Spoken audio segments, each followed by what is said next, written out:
This time the storm was sufficiently cleared off to allow the others to take their departure, and though the miller and Bess would fain have dissuaded the knight from the enterprise, he was not to be turned aside, but, bidding his men attend him, set forth.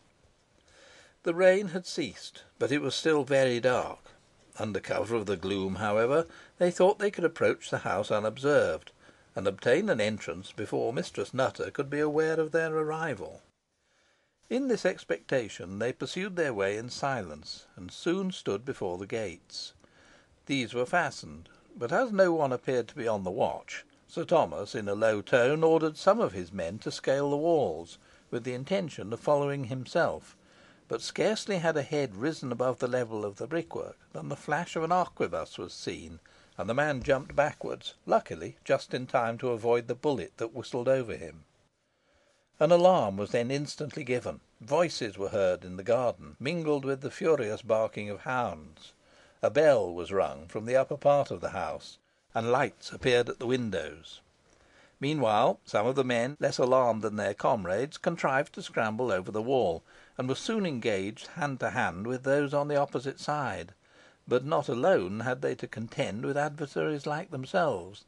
The stag hounds, which had done so much execution during the first attack on the house by Roger Nowell, raged amongst them like so many lions, rending their limbs and seizing their throats.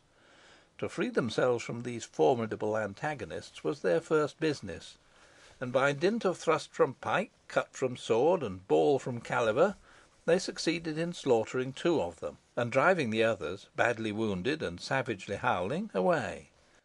In doing this, however, they themselves had sustained considerable injury. Three of their number were lying on the ground, in no condition, from their broken heads or shattered limbs, for renewing the combat. Thus, so far as the siege had gone, success seemed to declare itself rather for the defendants than the assailants, when a new impulse was given to the latter by the bursting open of the gates, and the sudden influence of Sir Thomas Metcalfe and the rest of his troop. The knight was closely followed by the Alsatian captains, who, with tremendous oaths in their mouths and slashing blades in their hands, declared they would make mincemeat of any one opposing their progress. Sir Thomas was equally truculent in expression and ferocious in tone, and as the whole party laid about them right and left, they speedily routed the defenders of the garden, and drove them towards the house.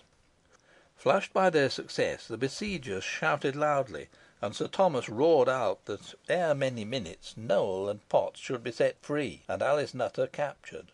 But before he could reach the main door, Nicholas Assheton, well armed and attended by some dozen men, presented himself at it. These were instantly joined by the retreating party, and the whole offered a formidable array of opponents, quite sufficient to check the progress of the besiegers. Two or three of the men near Nicholas carried torches, and their light revealed the numbers on both sides. "What, is it you, Sir Thomas Metcalfe?" cried the squire. "Do you commit such outrage as this? Do you break into habitations like a robber, rifle them, and murder their inmates? Explain yourself, sir, or I will treat you as I would a common plunderer, shoot you through the head, or hang you in the first tree if I take you." "Zounds and fury!" rejoined Metcalfe. "Do you dare to liken me to a common robber and murderer? Take care you do not experience the same fate as that with which you threaten me, with this difference only, that the hangman, the common hangman of Lancaster, shall serve your turn. I come hither to arrest a notorious witch, and to release two gentlemen who are unlawfully detained prisoner by her, and if you do not instantly deliver her up to me, and produce the two individuals in question, Master Roger Nowell and Master Potts, I will force my way into the house, and all injury done to those who oppose me will rest on your head. The two gentlemen you have named are perfectly safe and contented in their quarters," replied Nicholas; "and as to the foul and false aspersions you have thrown out against Mistress Nutter, I cast them back in your teeth. Your purpose in coming hither is to redress some private wrong. How is it you have such a rout with you? How is it I behold two notorious bravos by your side, men who have stood in the pillory and undergone other ignominious punishments for their offences? You cannot answer, and their oaths and threats go for nothing.